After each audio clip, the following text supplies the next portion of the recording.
মিরপুর স্টেডিয়ামের পূর্ব গ্যালারিতে কোনো ছাউনি নেই, তাই রোদ কিংবা বৃষ্টিতে কষ্ট পান দর্শকরা। বিষয়টি আমলে নিয়ে দ্রুত সমস্যার সমাধান করার কথা জানিয়েছে বিসিবি।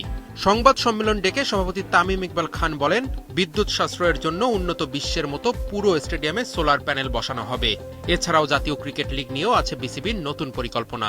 অলমোস্ট 27,000 স্কোয়ার ফিটের মতো পুরো জিনিসটা এই শেডের আন্ডারে এসে যাবে। কিছুটা ঢাকা স্টেডিয়ামে রিসেন্টলি করা হয়েছে, ওই ধরনেরই হবে। এটা আমরা ভার্বালি সবাই এগ্রিড করেছি, আর এটার প্রসেসটা আমরা শুরু করে দিয়েছি। আমরা পুরা স্টেডিয়ামের প্রত্যেকটা ছাদে আমরা সোলার সিস্টেমটা করে দিব, সো দ্যাট এক হলো আপনার এটা এনভায়রনমেন্টের জন্য ভালো, এনার্জি সেভ করবে।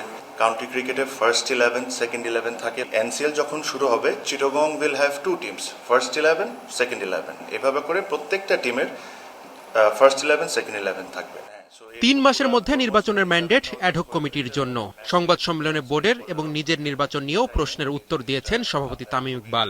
3 তারিখে একটা বোর্ড মিটিং করে ইলেকশনের প্রসেস স্টার্ট করে দেওয়া।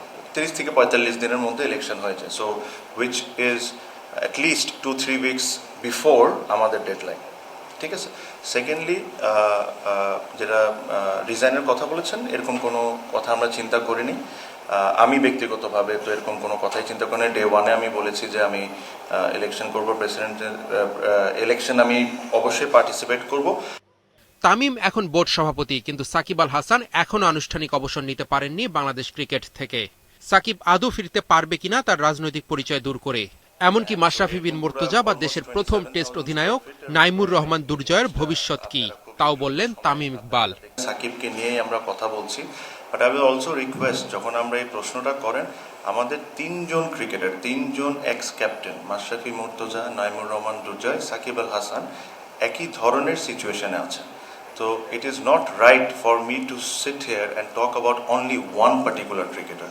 অ্যাজ ক্রিকেট বোর্ড, আমাদের তরফ থেকে ক্রিকেটিং যেসব জিনিসে আমরা হেল্প করতে পারি, will always there, will welcome them with open arm, যদি ওনাদের ওই সমস্যাগুলো ওনারা সমাধান করে আসে।